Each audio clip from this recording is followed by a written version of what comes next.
When I felt like I couldn't take the tension anymore, I walked out of the club, fully expecting him to follow me. He did.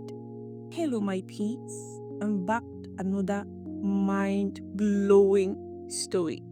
This one is very, very messy. So sit back. This one's titled What Happens in Vegas. Last night was crazy. I had the most fun I have had all year. I used to be a fun person. I work hard all week. And during the weekends, I would party hard with my favorite girls. Back then, we would club hop all weekend. Reflect, sha. Deals or no, so no be say man they carry us go. It was just our way of distressing. Then I met Dapo and everything changed. He dated exclusively for 2 years, and during that period, there was no club hopping or partying of any kind for me because Dapo was a very reserved person who believed that partying was just for immature and irresponsible people. I loved him so I bent out of shape for him. I forsook my parties and tried to be a mature and responsible girlfriend who didn't club or party. But then, 2 years into the most serious relationship of my life, I caught him cheating with a nurse in his hospital. What was I expecting? He told me he was on call that night, and I believed him. Heck, doctors are always on call, and out of pity, I decided to take him a little something for dinner. That's all right. Actually, it wasn't a little something. Dapo only eats pounded yam, and it must be hand pounded. That evening, after a stressful day at work, I rushed home, undressed, and ran to the kitchen to make fresh bitter leaf soup. And then, for almost 30 minutes, I labored to get him that perfect smoothness he favored in his pounded yam. After a quick shower and almost drowning myself in perfume, I drove to the hospital, humming along to Mariah Carey's Dream Lover. Hello, Nancy, I said, smiling at the nurse at the reception. I was familiar with most of the nurses, and they were nice to me. Hello, Chica, she replied, smiling. I like your perfume. I always got that compliment, so I smiled. Thanks. What's the name? Let me see if I will tax my boyfriend for it, she said with a chuckle. It's Red Door by Elizabeth Arden, I replied. Is Dapo free? I asked. Yes, he's upstairs in the call room, she replied.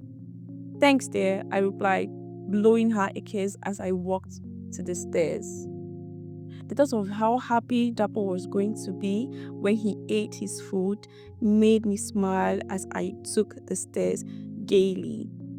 I was still smiling when I opened the door, bursting into hysterical laughter at the shocked looks on their faces. The nurse was bent over at the edge of the desk, her uniform hiked up to her waist. Dapo's trousers were around his ankle, and he had his hands around her waist while he slammed into her from behind. Their posture and shocked looks gave real meaning to the phrase, caught in the act. I guess you ain't hungry, I said, holding up the food flask. Please, carry on. Timmy, please, he began. I spun round and strolled out of the room. That was the end of our relationship. He begged and apologized non-stop, but I was totally done with that farce of a relationship.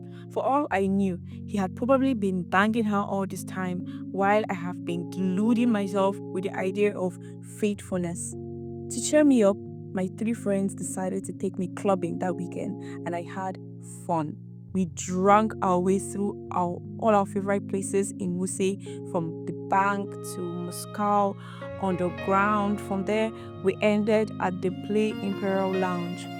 I and my girls always stayed at the VIP section on our nights out, and that night, the table opposite us was occupied by 5 hot guys.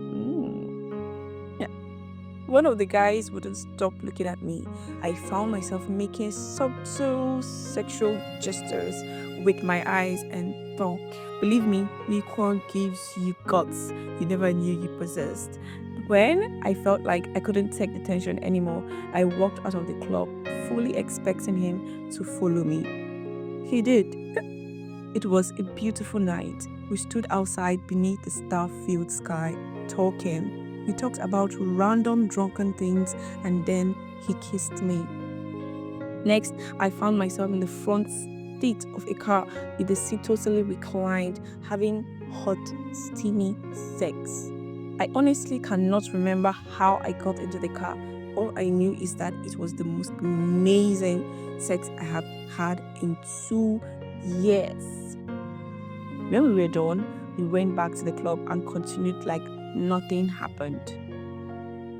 The next morning, I was still dealing with an intense hangover when my mother called me, insisting that I come home for a family lunch. That afternoon, still staggering slightly and wearing sunshades for my still bloodshot eyes, I went home for the lunch. I was in the sitting room conversing with my mother and younger sister when Oluchi, my elder sister, walked in, a man in tow. "Hello everyone, meet Jessie, my fiancé," she said excitedly. I removed my glasses to get a better look at the guy, only to blanch. It was the guy from last night. Do I tell my sister about last night, or do I lock up? If you were in my shoes, what would you do?